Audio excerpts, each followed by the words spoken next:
Hey, everybody. Hi, everybody. Welcome, welcome, welcome. It is Emotion Monday. I'm so excited for this Emotion Monday. Just being obedient to the Lord.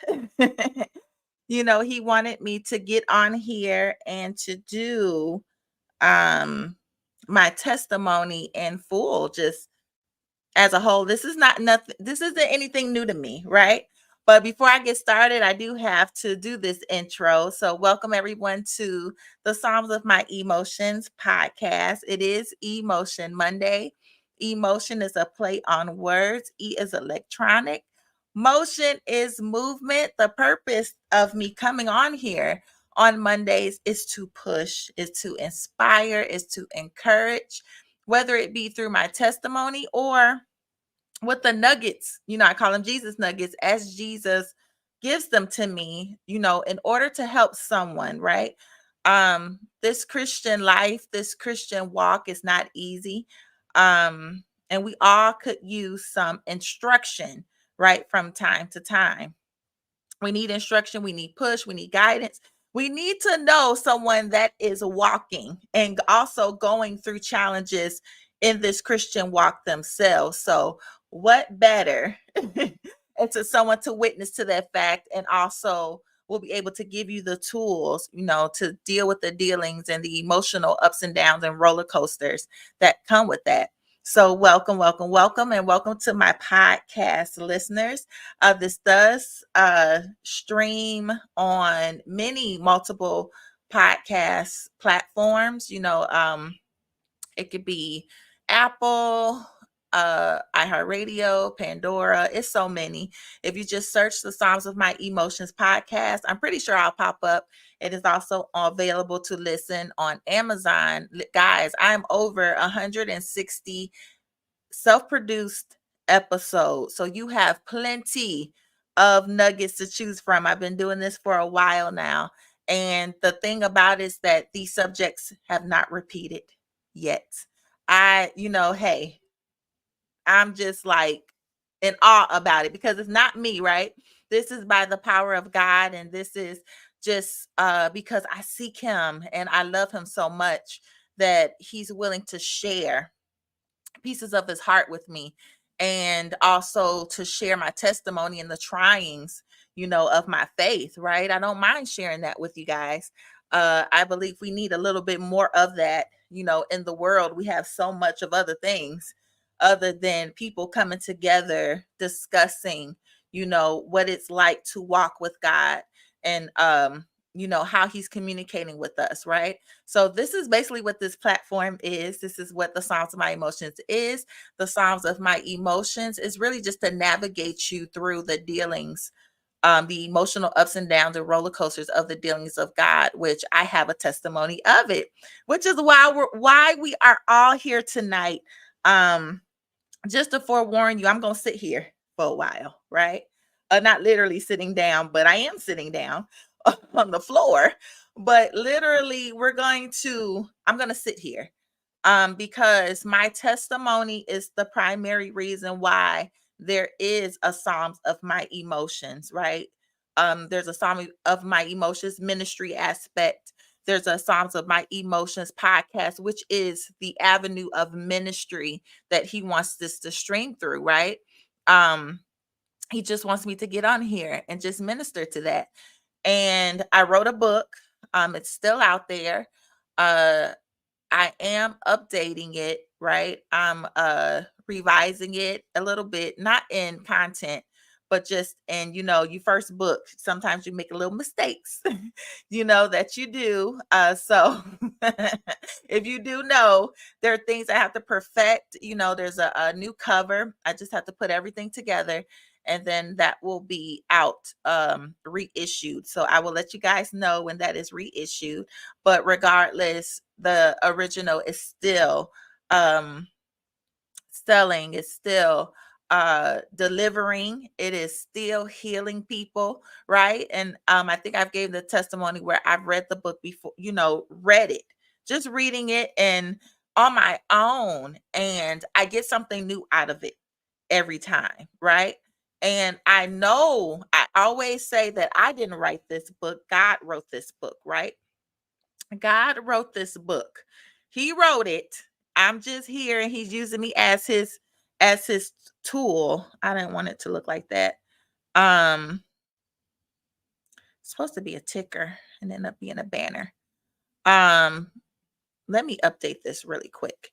But yeah. So he's used me as his tool. He used my little fingers. I'm rewriting this so it can scroll so everyone would know what I'm talking about while I am talking. How I was delivered from the spirit of from the Jezebel spirit. That's why we're here tonight, right? I just want to have the scrolling on the bottom. Okay. So, the book is still delivering, it's still healing. I even get things from it, but I just wanted to sit here because it's funny how when you do get delivered from stuff, God will take me time to time and I'll pull something back, always from the deliverance and why I had to be delivered, right? And let me tell you, this Jezebel spirit, it's so deceptive, it's sneaky, right? It is so it creeps in, it's subtle. And to freely say, that I was delivered from this, is a shock to many. Because there are a lot of people that just sees me as, this nice natured person, which I definitely am. But that wasn't the case, when I was, especially in my marriage. Before then, it's like the spirit was dormant, right? It was dormant in me. So, like I said, I'm gonna sit here for a while because this testimony it takes some plowing, for you to understand. And because I want to expose this spirit, right? Because it's subtle. And when people think about when someone is engaged in witchcraft, or when someone is practicing witchcraft, or when someone is a witch, right? We just think that it's so obvious that everybody knows and everybody can pinpoint it when it confronts you, when you're appointed by it, right? I just have to make sure this microphone unplug and redo some stuff. But everyone thinks that it's easily detected.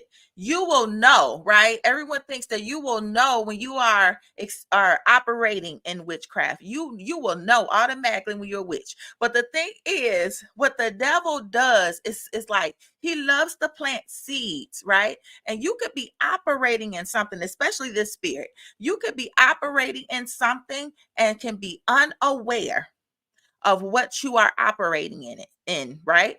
So let me start from the beginning. So this is, I'm going to start with the testimony, but I can't do a disservice. This is going to be like a teaching slash, it just got blurry.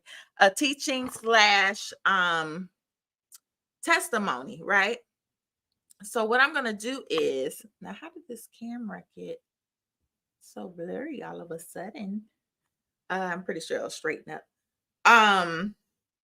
That I have to kind of teach in the beginning. So the thing about this, it starts from the beginning.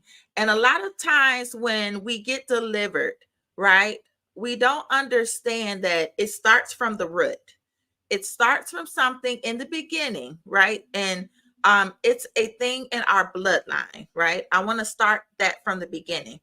And the thing that I discovered when God was taking me back is that there are so many doorways that we open, right? As we live life, as we go through life, that we don't know that could welcome, right? The activation of certain spirits. And, I'll explain that. What happened in my life was just not knowing, right? That there were doorways, that there were things, even and as I was growing up and I was raised, that there were activations of doorways that were being opened from something that was in our bloodline. And I want to let you know that, everyone's talking about this year being the year of exposure, right? They're just saying, like, God is exposing. We see a lot of corrupt leaders. We see a lot of things just going on in the world, and everybody's like, yeah, this is exposure. This is the year of exposure. But God showed me another thing, and kind of ministered to me that, yes, it is. And he is exposing some things, but the main thing that he is exposing is the thing that is operating in us, right? The thing that he's exposing, because God is a God of reconciliation. God is a God of always trying to piece together people, right, to himself, right? He always wants us back with him. If we've strayed so far away, because God doesn't move, but when we stray so far away, he loves to pull us back in. So God is a God of reconciliation. So with that being said, he wants to expose things in our bloodline so that we know what we are subject to, right? To know what the enemy will use to get us sucked into certain things. So there has been an exposure of your bloodline. If anyone has been dealing with family things in this season, right? Or noticing family cycles, family trends, it's because you're not seeing that by happenstance. You're seeing that on purpose, right? You're seeing that for a reason. You're seeing it because God is exposing the bloodline. God not only wants you to see the blessings that are in your bloodline, he also wants you to see the curses in your bloodline. Right? I told y'all this is heavy tonight. He explained to me he wants to expose, not just the blessings that and the promises and things that God has promised your bloodline, but he also wants to expose the curses and things that your ancestors have dabbled in, right? He wants you to see that, because a lot of us in this hour are generational curse breakers. A lot of us in this hour it's supposed to stop with us. Amen. Yes, it makes sense. It's supposed to stop with us. So there is a lot of generational exposure.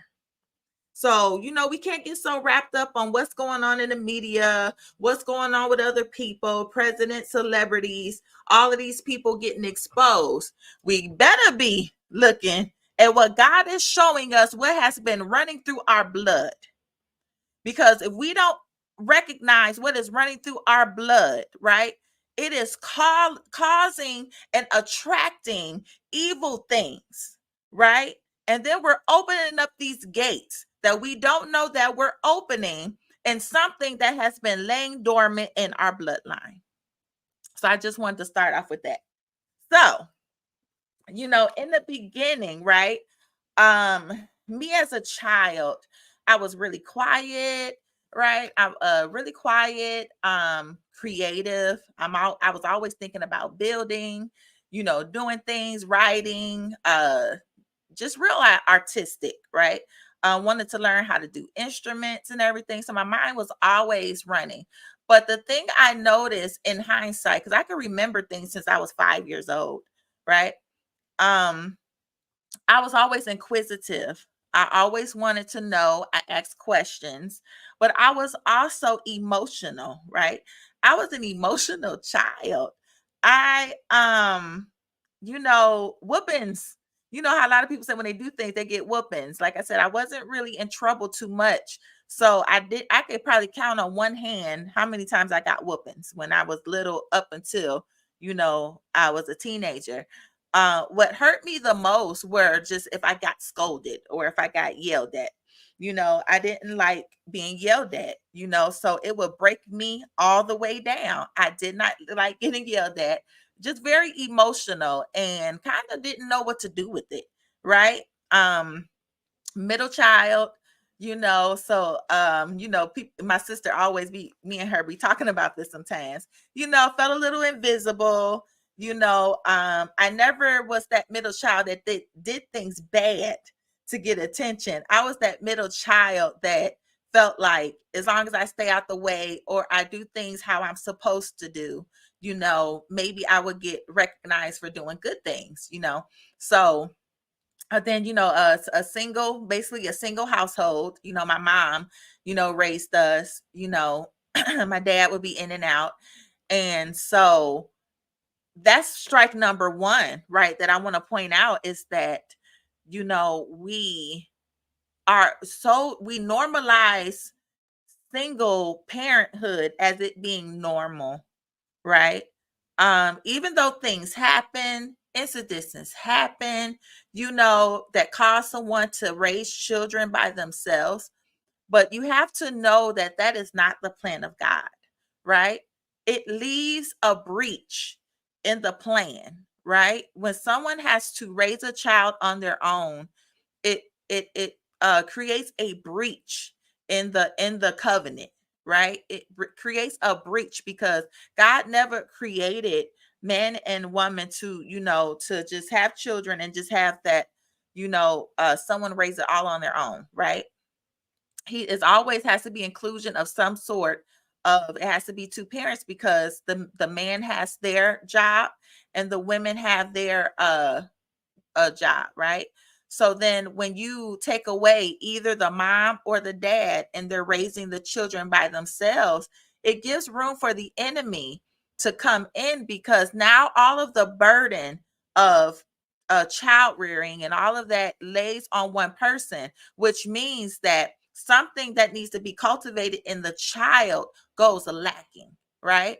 So for me, being a child, and like I said, um, I needed probably affirmation. I needed someone to show me and tell me who I was.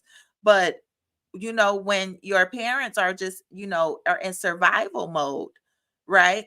Which they have to be because they're pushed in that corner to be, it leaves a lack of something that the child needs, right? The child needs nurturing, the child needs something, right? So that was me as a child. Grew up, my whole thing in life was to just have a family, right? Have a family, be married. um Never really considered maybe what I wanted to be and grow up. I wanted to be a lot of things. By the time I got done with high school, I wanted to be a veterinarian. I love animals very much. It was a time I wanted to be a archaeologist because I was always nosy, just trying to, find things. And I've always said I'm going to go to Egypt and I'm going to find the, rest of the tombs or whatever. And then I wanted to be, just all of these things that would require you to think. Artists, play instruments. I wanted to do all of that.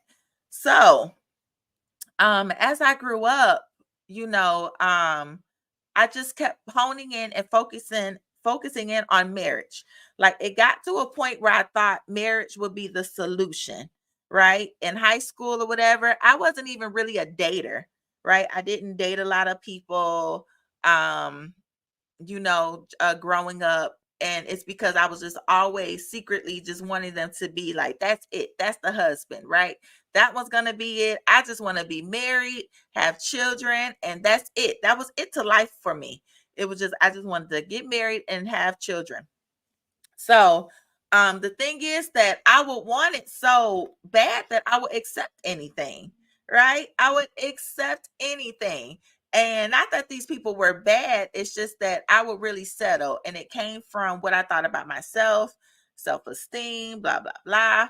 So, all of that. And by the time I was 20, and I'm fast tracking because I don't want to say the whole thing, but you have to know where this stems from, right? Because everyone thinks that when someone has a darkness or a dark spirit going on, that it was something that they know about or something that just they decided to do. And I'm telling you, how it creeps up and how it comes about. So I think I was maybe 20. I met someone and, clicked with them really well. 2021, clicked with them really well, became friends, and then we got together and then, just kind of really, really was pushing through marriage. But I noticed in the courting stage that I mean, that irritation and the emotionalism that I was talking about when I was younger really was starting to just come out. Like I couldn't control, my emotions. I couldn't control, my anger. And it was the first time that I saw it, it came out in this relationship, which was my who I got married to. And it would come up, and I'm just like, why do I feel so irritated and feel like I have to maintain control? Right. So, as the months and stuff went by, agreed to just, live together, and everything. And it just seemed to get worse. Attitude got worse, emotions just everywhere. Right. Trying to control the environment that I ended up controlling and kind of controlling and manipulating him, right? So I'm just sitting there just pushing for marriage, and we're going to do this and we're going to do that. I'm in controlling the whole gamut, right? uh how we're going to do our money, how we're going to get married, when we are, and what we're going to move into, and what job you going to work at. And I mean, it was horrible, right? And then even to the point when he did propose, right? I kind of scoffed at it because that's not how I wanted it to be, right? I scoffed at it, laughed, right? And that kind of broke him down a little bit, and then I mean I did accept it, but it broke him down a little bit, kind of tore away at his ego, um just kind of degraded him, and so I accepted it.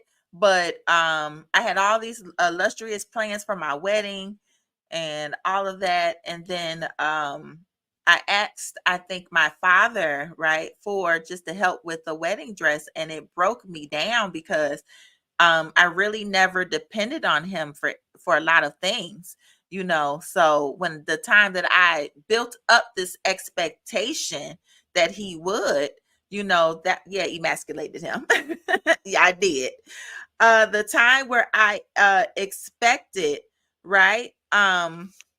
Something from him for him to deliver, because now I'm just putting the weight of him being my father, right, the provider or something, for him, for me. It didn't happen, right? He didn't have any money. I built up expectations for that, so when he said he didn't, it's like it broke me, right? And it wasn't only that, it was just a lot of things that was, I think, it seemed everything was spiraling out of control. And mind you, I was just telling you guys how I just started to build this thing with control, right? Everything had to go the way how I wanted it to go. Everything had to be built the way I wanted it to be built up. If it didn't go my way, it was the end of the world. And I would do any and everything that I could to make sure that it went the way that I wanted it to go. So everything just started to like feel like it was crashing down around me. Didn't have enough money for the wedding that I wanted, didn't have enough money to get, the dress, or, all of it just started, and had already jumped the gun and put a deposit on a hall, right? So everything fell through. I couldn't have it, couldn't get my deposit back, and I went into a depression. And I went into a depression that changed me. And even through that depression, it's like it seemed like everything broke because I couldn't have control. Everything seemed like it was spiraling out of control. And so I was never the same after that. So eventually I still went ahead and still was, engaged and everything. And then nothing was the same, and I still treated him bad. So I'm just like, we're gonna get out of this little apartment, because we were like on a studio apartment or something. We're gonna get out of here, and this and that. This is what we're gonna do. So kind of forcing him in that space to move and things, and that went okay. But it's like it got worse, right? So I'm fast forwarding a lot, just to kind of get to you guys the lesson of this, and where Jezebel, popped up, and when I actually detected her, right? So, I just was just really angry and felt out of control. I would say throughout when we got married, right?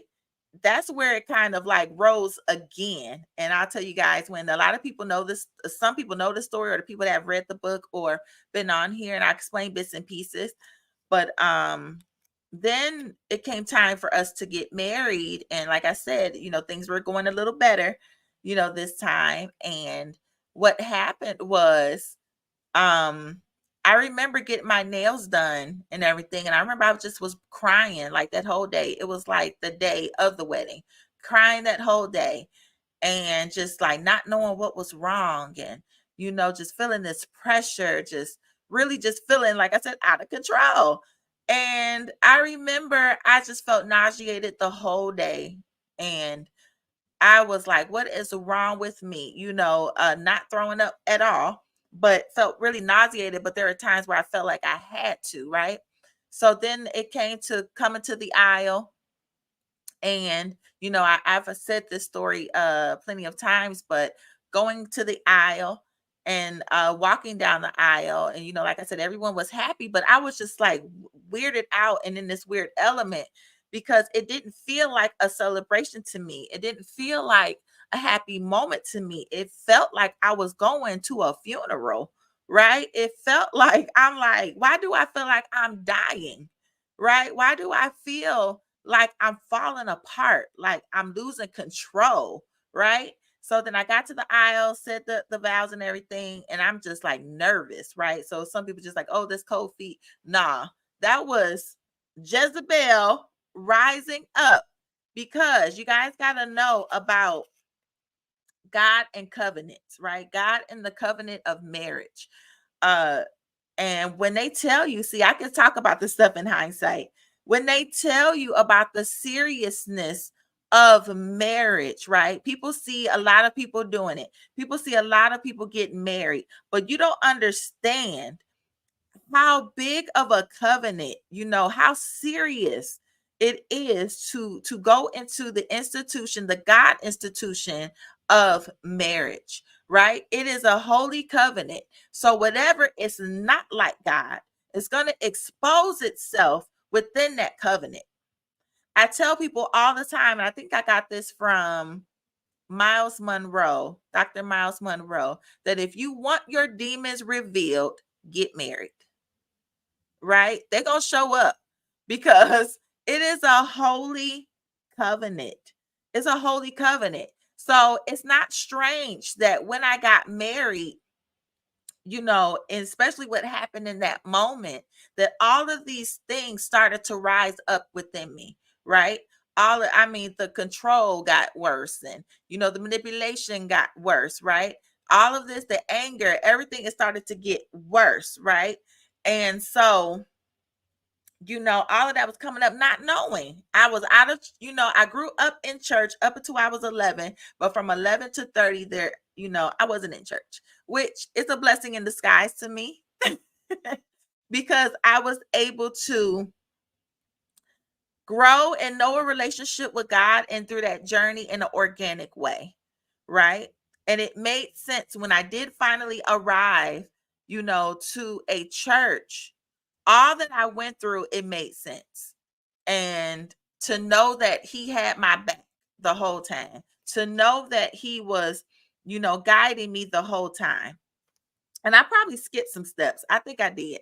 So let me rewind. So I'm at the altar, but let me rewind during college years, right? Because this is gonna make sense when I say, and even in high school and things. So looking back, I can see how the enemy had plans for me, right? I can tell the enemy had plans for me in hindsight. Then I didn't know. You have to know when there is something in your bloodline pulling at you, you have to be mindful of what you're attracted to, right? What is pulling themselves towards you, right? So when I was in high school, I would watch a lot of scary movies, but I would also watch a lot of movies that had a lot of witchcraft stuff in it. I will watch a lot of movies that had a lot of like there was a couple movies, what is it? Teen Witch, Craft, where they were doing all of that stuff, right? They were doing all of that witchcraft stuff. So that was something that was appealing to me. Didn't know why, but that was something that was appealing to me, and it would always kind of pull me or drew my interest. And like I said, I remember a time where it was just like it was always blocked. Things that I think the devil wanted me to open gates with, right? I was telling my mom earlier about a time where I had, I don't know, it was a substitute teacher in my high school, and she kind of stayed there for a while, but she was reading palms, right? She was reading palms in her classroom. And I'm just like, okay, I desperately wanted my palm read. I'm like, I'm gonna go. I don't even think I had a class with her, but I desperately wanted my palm to be read. So I would try to, but for some reason it was always getting blocked, right? It was always getting blocked. So I didn't get my palm read. And then there were a time I remember my friend, she had this Ouija board, right? And I remember I was gonna go to her house, and with her sisters and things, we're gonna do this Ouija board. And before we even the plans got to rolling, it got to a point where well, she called me and she was like, well, we can't do the Ouija board anymore because my mom took it, put holy water on it, and threw it out or whatever. She said, so we can't do that. So I'm like, oh well, okay. But me just looking at these events, right, that got blocked all this time, right? All of these things that got blocked, was for a reason, because there was something in my bloodline that was calling out to that, right? When I tell you the enemy is so cunning, he's so cunning. And then when I was in college, wanted to be a part of a sorority, right? I'm not even going to go into that because there are many, many, many, many testimonies on YouTube. I mean, many, about denouncing, right, from the sororities and fraternities, right? All across the board. It's not just, Black fraternities and sororities, but all across the board, people are denouncing it. I never got that far, but almost got that far. But I didn't because God blocked it. It was like it didn't matter, and it's a secret society, right? This is all secret. This is all, like I said, I'm not going to get too much into it because there you can see the many testimonies of those that have said, what happened in those secret societies and things. But all I know is that was one that was pulling at me, and I thought it was okay, but it was always something. My either I didn't have, there wasn't one on my campus, or I wasn't able to transfer to the school that actually had it, right? That was actually one of the reasons why I almost wanted to transfer, was to join, a sorority. And then that didn't happen. Something happened where I stayed. And then there was one that opened in our campus, but then my grade point average was off. And when I mean off, it wasn't all the way off. It was like by a point. So it was no way, right, that I would be able to actually go all the way through it. So, like I said, it was already pulling on me, because I'm gonna tell you, the enemy had plans for me to get into media, get into, radio, because I graduated with a radio television production degree, right? So I know media, I know radio production, I know television production. I know, just everything with, having a floor plan, having a plan for the day, it's not coming into my mind. You have to have a plan for your production, right? I knew how to do those. So then you know, uh the enemy wanted me to go right into media. And there were a time I turned down an internship, right? I didn't even go for it. I mean, it's a very well-known company that I had an internship with in college that I had to turn down. So imagine if I would have joined the sorority, went to that network, right? I mean, he had plans to shoot me up. You don't understand. This is in hindsight after my deliverance and where I'm at. God was showing and revealing to me the plans of the enemy for my life, trying to shoot me off early so I wouldn't know, and so fast that my head spin that I wouldn't know where I was at, right? He wanted me to be so influential because I have a way with words. That's that thing with that manipulation control. I had a way with words that I can get someone to believe anything, right? That was what I had in me, and the enemy wanted to use that. And that was ever since I was in high school, right? And going into college.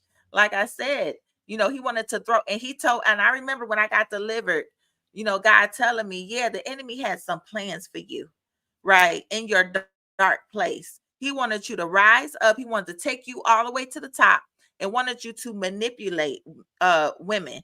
He wanted you to manipulate them into how to manipulate men and how to have all of these. You guys know that with these some of these women things or whatever, or them empowering you to do certain things, it's just sometimes some of it, if you're not careful, it's darkness, right? They're teaching you how to be emasculating.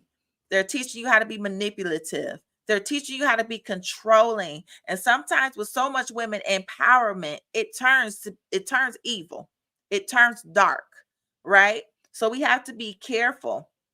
But he wanted me to shoot me up there to lead people away from God, right? He wanted me to lead people away from God by telling them how to manipulate, how to be controlling in the disguise of being an independent woman, right? He wanted me to write books, get into production and movies and things like that, writing scripts, right? And I mean, he would have shot me up fast. So I didn't even know I had to turn down that internship, but I did. And now looking in hindsight, I know why.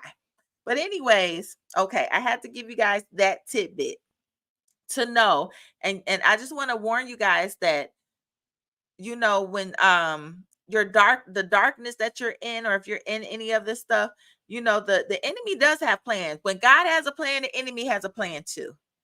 And usually it's the perversion of the plan that God has for you.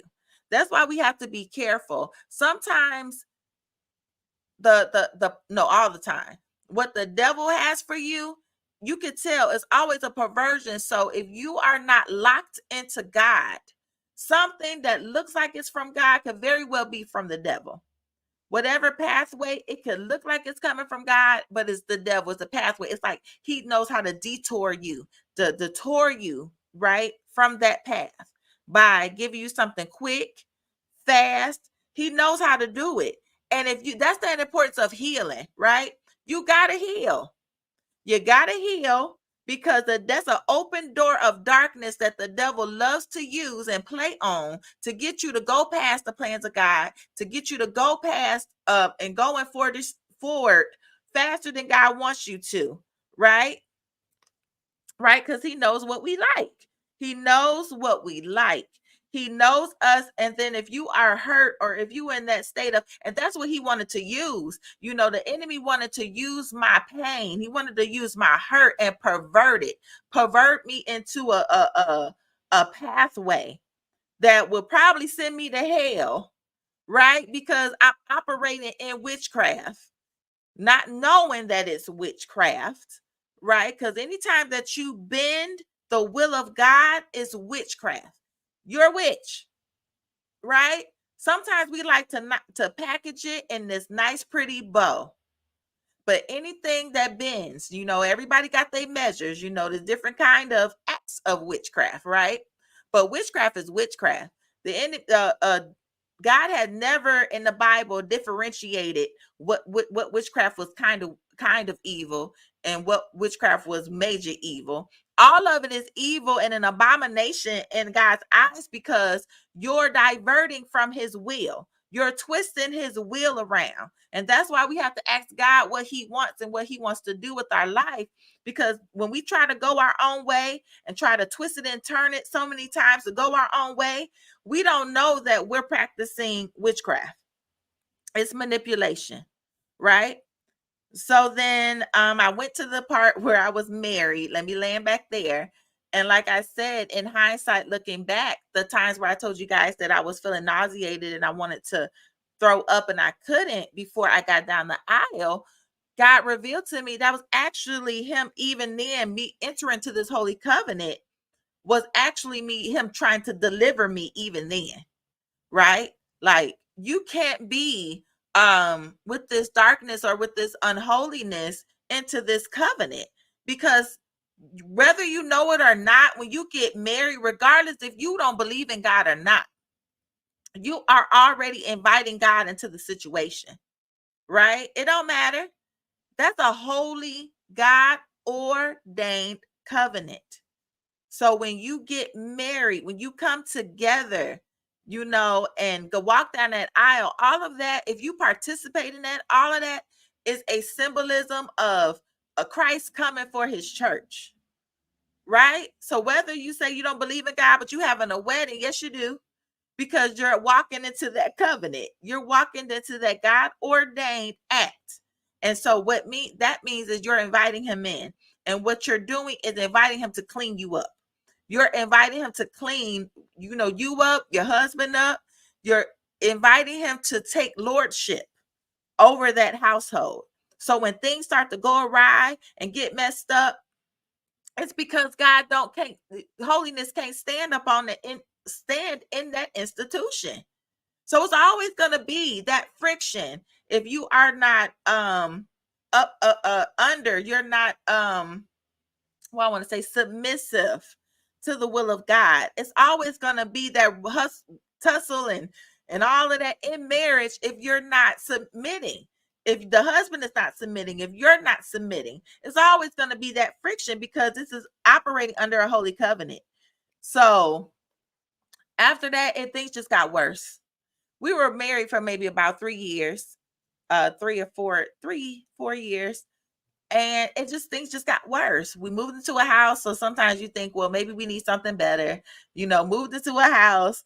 And I kid you not, a month of us being in the house, it was over, right? It was a divorce. He left, me hanging on because I know the importance of marriage. I was willing to fight through it, fight for it. That was me. And when he let go, he was just saying, I don't believe in God anymore, right? Or I don't think I ever did. So the thing about God is that, of course he doesn't believe in divorce, but in that moment he gave me an out, right? I remember I was feeling guilty for so long about it. And he pointed out, he says, I can't fault you for this as far as the divorce. He said, because I gave you a way of escape.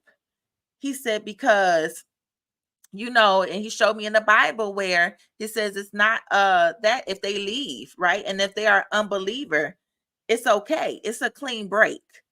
So that was a burden that was lifted off of me.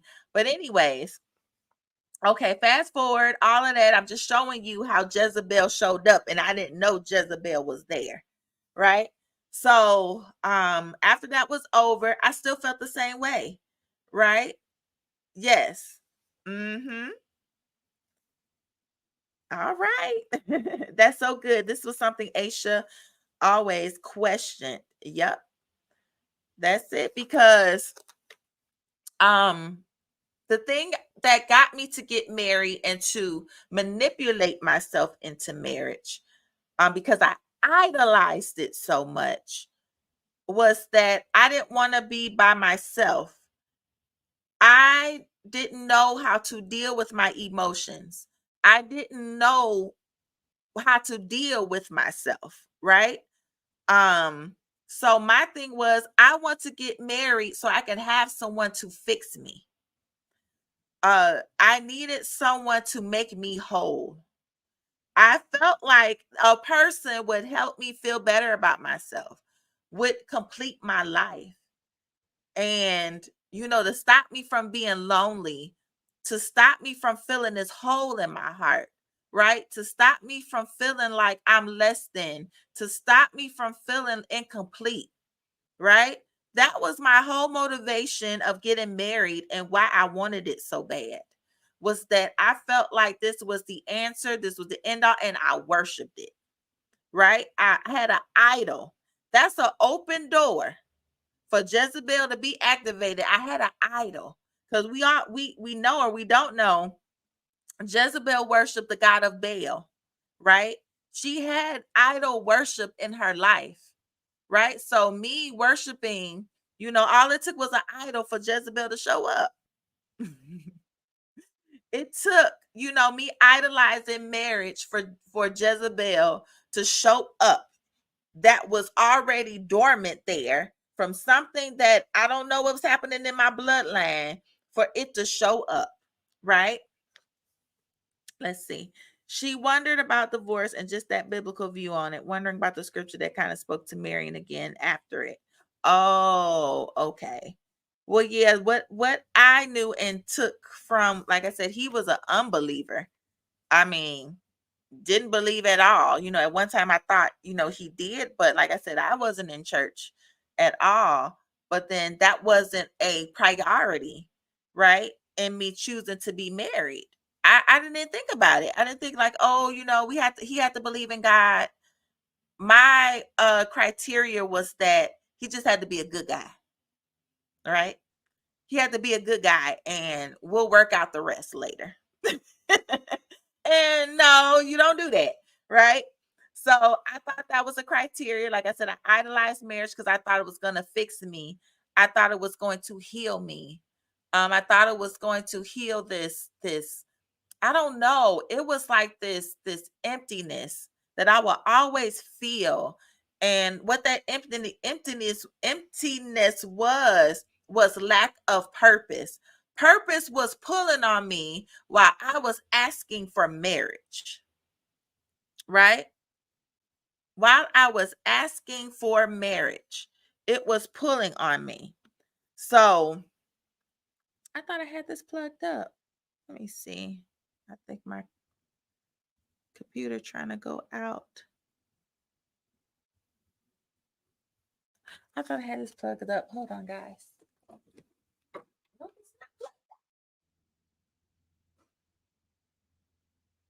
Um. Okay, I'm back. So that was that door that was open, but like I in the beginning, like I said, it was just all of that was going on with the broken family, right? That was one door. And then it was the idolization that opened up another door, right? For whatever was going on in my bloodline or whatever was that's how Jezebel rose up. So like I said, the marriage, it just was, over and done like really quick. And then what happened was after that, moved out and everything, I was left with myself.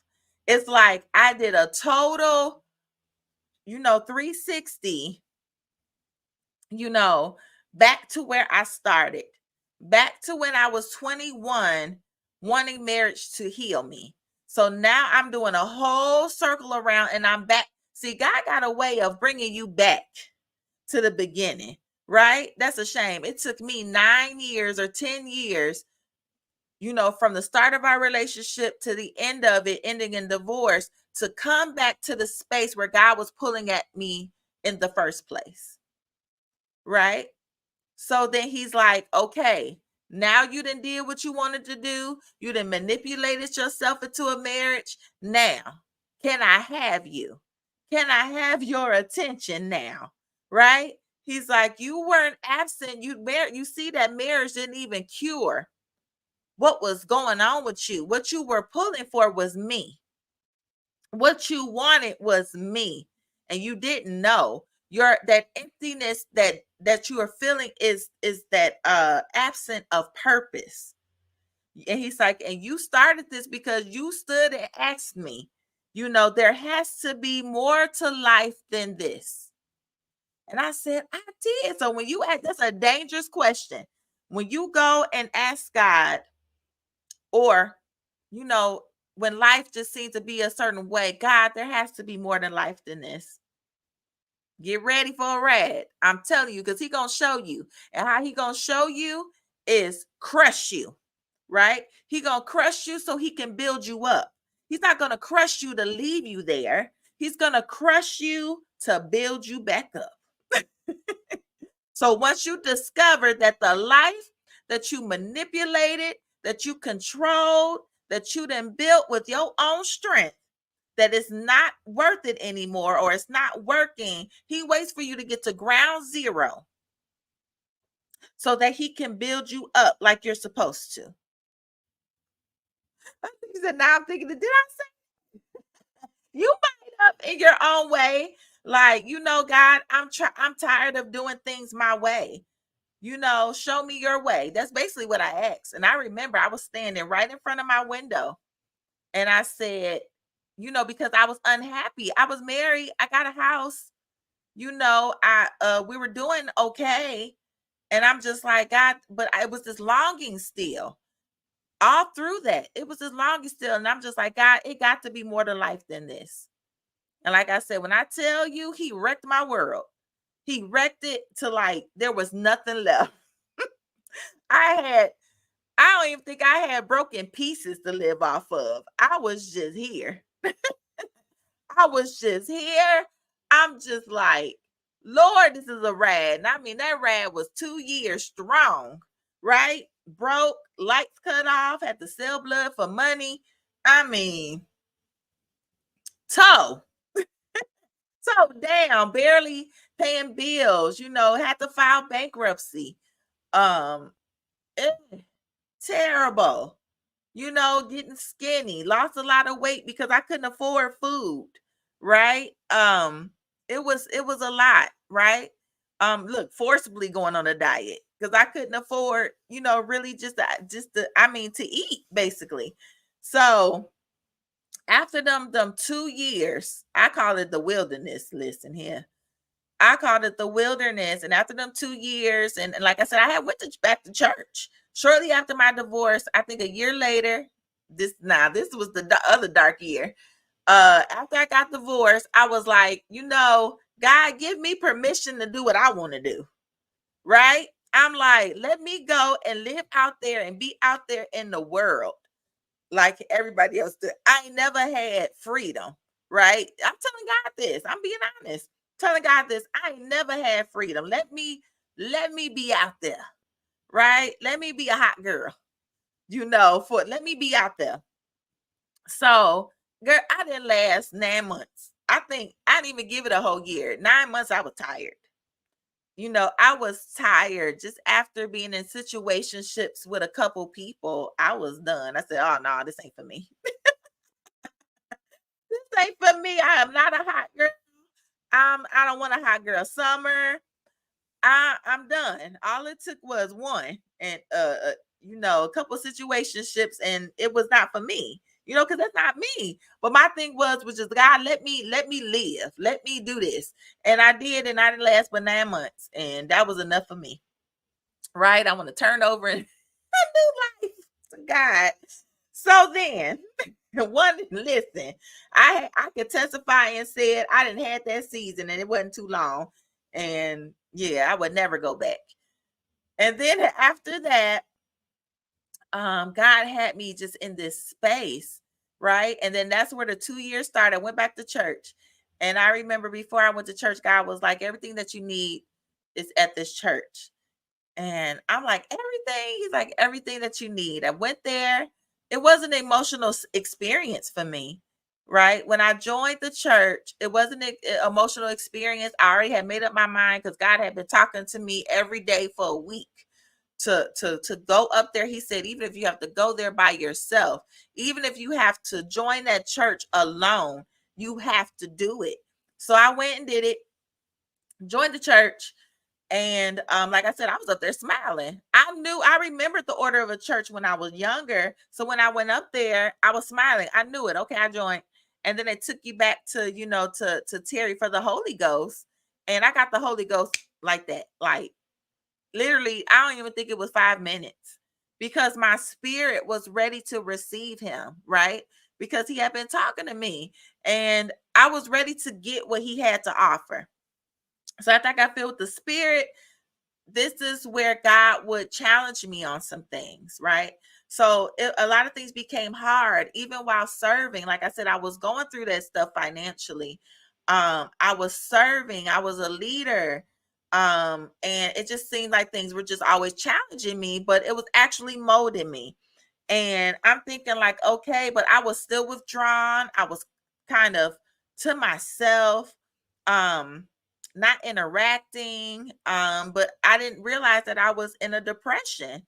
Yeah, it seems like the fight begins. It's like I was in a depression and I didn't know I was still in a depression. Like I was kind of just standoffish. A lot of people thought something was wrong with me, whatever. I was just to myself. I had a lot going on, lot to myself, and I was serving. Like I said, I was faithful.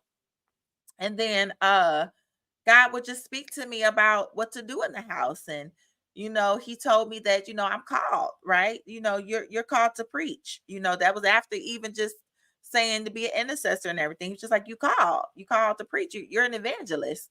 And I'm like, oh Lord.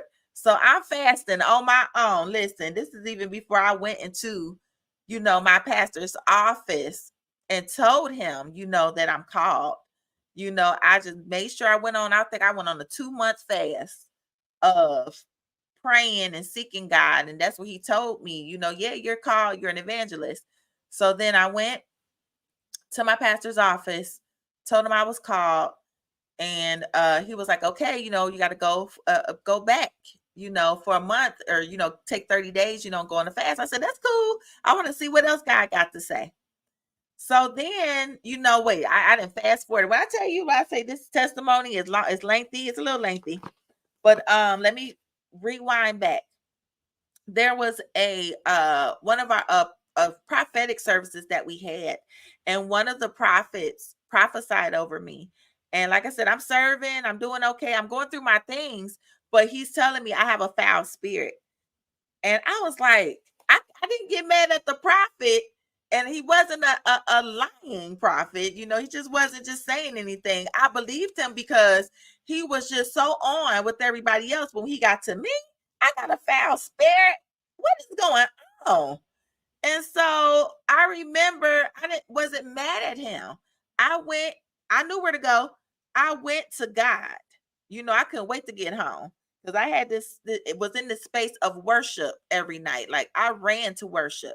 And so when I went to him or went to God, I said, God, what is he talking about? What is this foul, dark spirit he's saying that I have?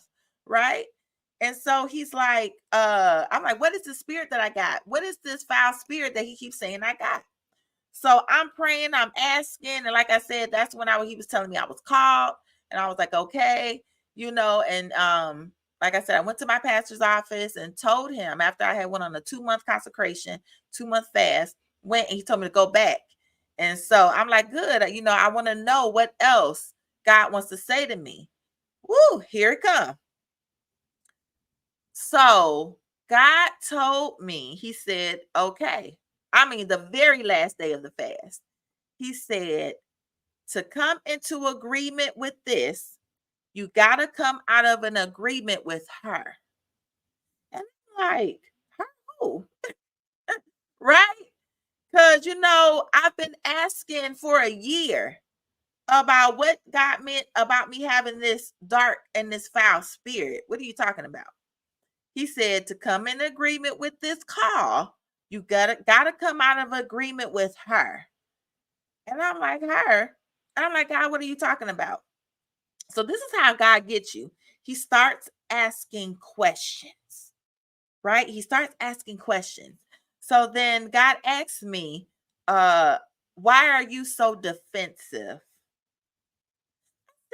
I'm defensive.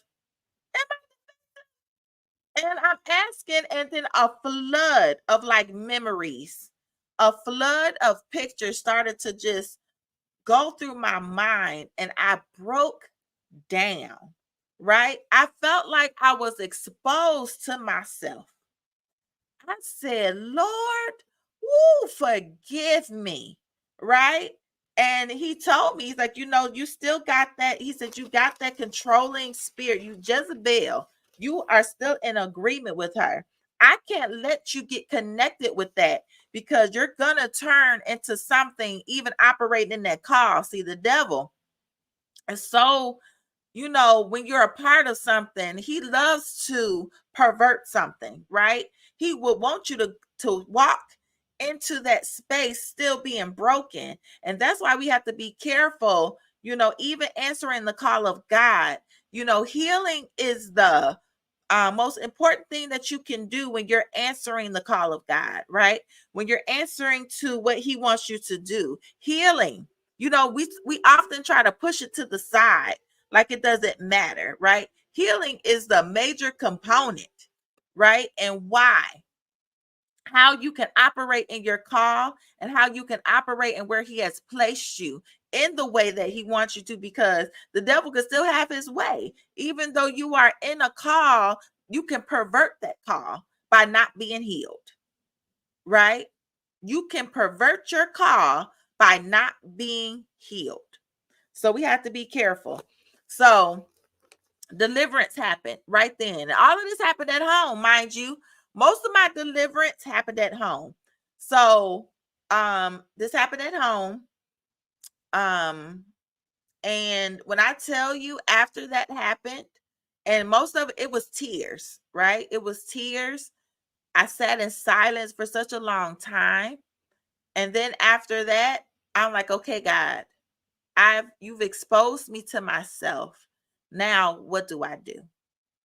And it's like he started to heal my heart, right? He took me back to the places where I was hurt and wounded.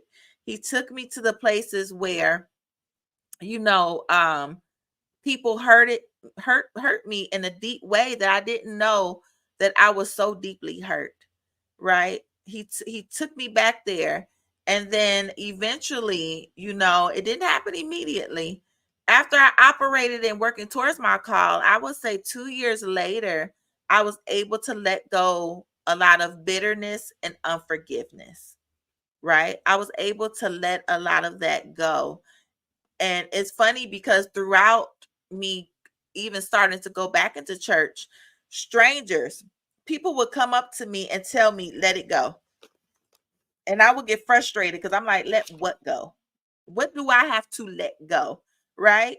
And it was unforgiveness and bitterness because that's what was keeping Jezebel active. Right. It's dangerous to be in a place where you have to submit. Right. And have that spirit on you, that controlling and that manipulative spirit on you. And that's why I'm so sensitive to it. I can smell a manipulative, controlling person a mile away because I was delivered from it, right? I can smell Queen Jezzy from a mile away because I'm delivered from it. When you're touched by darkness, you're going to be sensitive to it. You're going to be sensitive to things of darkness because you've been brushed with it, right? So anyways, like I said, after that, God broke me down for bitterness, forgiveness, broke depression off, and was showing me, how I was disappointed. It all started from when I was younger, right? He showed me where it entered in. He showed me where it started. He's like, because it all came from you not receiving the love or admiration or things that you needed, right? To be that emotional stable person. So after that, answer the call or whatever. And then I would notice day by day. And as I walked in obedience into what God's called me to, which is to do the Psalms of my emotions, because emotional health is so important. I would put that right up there, like I said, with mental health. Emotional health is so important. People just think that healing you can put it on the back burner or it's okay just to be hurt. No, it's going to cause a blockage in your calling, a blockage into your pathway. And if you are not careful, that's demonic spirits love for you to be hurt. so that they can enter in, or things that are laying dormant in your bloodline. They love for you to be in that space, right? Things in your bloodline, you're exposing yourself. It the devil loves for things to be dormant in your bloodline so he can use it. And you have to be careful. And one thing that I wanted to teach, because everybody, I noticed, when we talk about the spirit of Jezebel, right, that we just think we know, who's a Jezebel. We just think we know who's operating in that spirit. But what you got to know is that is nothing that you can point to somebody and tell them you're Jezebel, right? You can't point to somebody and be like, you're Jezebel, you're a witch. You got to come out of there, witchcraft, all the way around. You can't just point to somebody and say you're a witch. Because let me tell you how that don't work. It don't work, because the thing about the spirit of witchcraft is that it has to be revealed. It's nothing that you can point out and somebody's going to accept it and be like, I'm a witch, I'm going to get myself delivered. No, it don't work like that. It's like you have to be in a space with God that he can trust you. He can trust that he can show you yourself, right? You have to be in such a relationship with God, such a honest relationship with God, that he can turn that mirror to you, reveal yourself, a revelation. We talk about revelation all the time. God give me revelation. God give me wisdom. God give me insight. But what if God gives you revelation and insight to yourself? We need to ask God honestly to give us insight and revelation to ourselves, right? That we understand what is laying dormant and what is operating within us. That's what we need to ask, right? God, give me revelation. I want y'all to pray. Whoever's going to watch the replay, of this, and who's watching now, I want you to honestly go into your prayer and your prayer time and ask God to reveal yourself to you, right? Because that's the only way, if you're operating in this, or you're feeling these things that I've been explaining about being just controlling, manipulative, things got to be your way, right? Going to certain measures, going to extremes to make something happen, right? These are signs that something is off and you're not letting God take control. You're not making God Lord, Jesus Lord over your life. It becomes a problem. So then you ask God, God, reveal me to me, right? Reveal me to me. And that's how I got delivered, right? I made that space and was seeking God so much that I was able to have him reveal me to me. And that's how it was discovered. And I can explain exactly how it happened, or how it felt when that deliverance happened. Was that in the Bible, and it's in Kings, right? That they pushed Jezebel out the window, right? Jezebel got pushed out the window and she fell. Blood splattered everywhere. I could tell you, when I got delivered from that spirit, that's how it felt. Not naturally so, but it felt like that spirit died, right? Like it was dead. Like God was trying to, when he at the time was trying to kill it when I was walking to the altar, right? And I was trying to hold back my deliverance. It's like it died. It fell, right? Like, oh my goodness, I'm this new person, right? So now that I've got delivered from that spirit, I was able to heal, heal in a way where I can love genuinely, love everybody, right? Genuinely and wholeheartedly. I had to heal. And so I had this whole teaching, right? Talking about Jezebel. I don't know if I even want to go through it, but the connection of it, just because people just, when you hear Jezebel, you just automatically think of automatic witch, right? You forget that Jezebel, was a queen, right?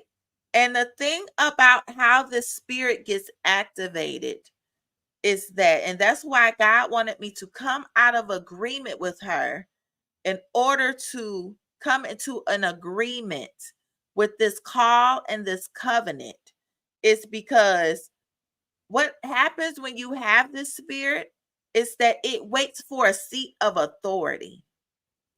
A Jezebel can't operate on its own without a seat of authority. It needs, so Jezebel wasn't a queen. Jezebel couldn't do all that she could do if she wasn't a queen. If she didn't have that seat of authority, she couldn't do all that she could do, right? So Jezebel had the authority because that was in her bloodline. She worshiped the spirit of Baal, right? That was her god. That was her idol worship. And the thing is with her and King Ahab, and again, he was wicked, right?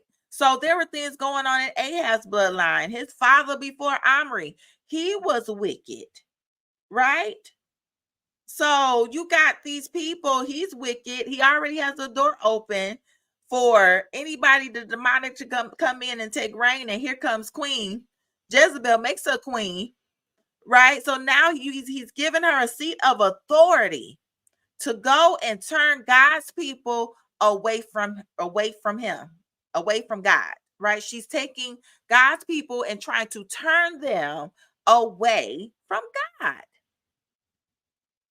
And then she tries to kill the prophet. She tries to kill, she kills the messengers that's delivering the word of God, because she wants everybody to worship her God, because that's in her bloodline, right? Remember what I said in the beginning, the plans that the enemy had for me was to pervert me, and so much that I was idolizing marriage so much that his thing was he wanted me to influence women to be that independent woman that would try to manipulate themselves into a covenant, right? Leading them away from God, leading them from the voice of God, right?